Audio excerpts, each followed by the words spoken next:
Okay, if my boss is watching this, I'm not lying. First time in my life, I was not able to get into work today because of this snow. It's really, really bad, and all of this fell in about 2 hours. I was supposed to be at work at 2 o'clock today. I left at 12:50. I don't think I've got this thing pointed at me.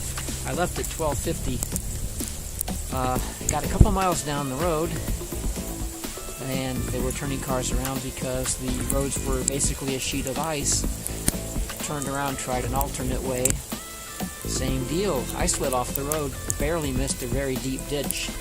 I would have got some really good pictures of that, except for I was too busy crapping myself. Somebody stopped and actually helped me put the car back on the road, and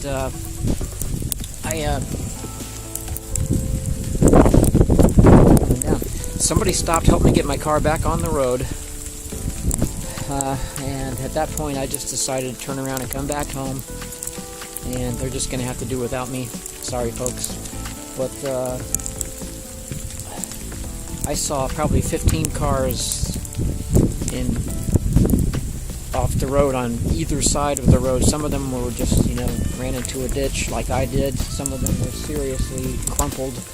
This is a really, really bad snowstorm. This is central North Carolina. We don't get a whole lot of snow, and people tend to spaz out when we do, but, and I never understood how people ran off the road in this kind of conditions, but I did it myself today, so now I know. Just thank God I was able to get back home. This is some pretty serious weather. All right, people, be safe out there. Thank you. See you.